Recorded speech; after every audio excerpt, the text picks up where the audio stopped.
Hello everyone, and this is Edmond Minaro's channel and here with another quick tutorial. At sa video ito ay tuturo ko on how to enable and disable Show Home button in Google Chrome browser. When activate Chrome's Home button, it will open a new tab rather than reload the tab you're currently using.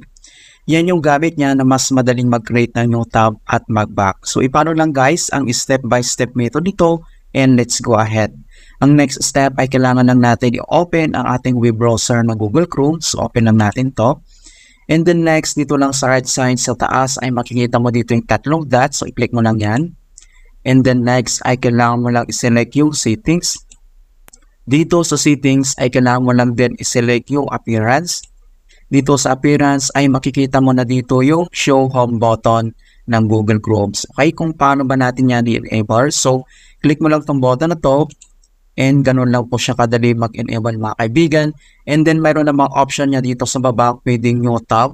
And then pwede naman tong enter custom web address. Alright, so halimbawa, so set lang tayo. So flash lang natin yan. And then search tayo mga kaibigan. Okay, so halimbawa nag-search tayo sa website. And then pag click mo tong button na to, ay automatic mag-back ka agad na mag-create ng new tab.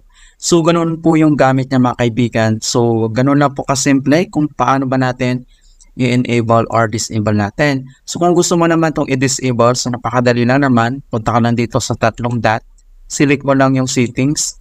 And then dito sa settings, select mo lang yung appearance. And then makikita mo kaagad dito yung Show Home button.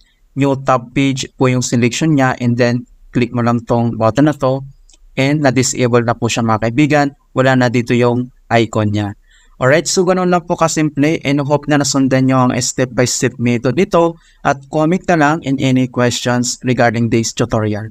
Maraming salamat at nakapag-share ulit ako ng bagong kaalaman at kung bago ka lang sa aking channel, please don't forget to like, share, and subscribe and hit the bell notifications to stay updated with more helpful tutorials. Thank you guys and see you in my next vlogs.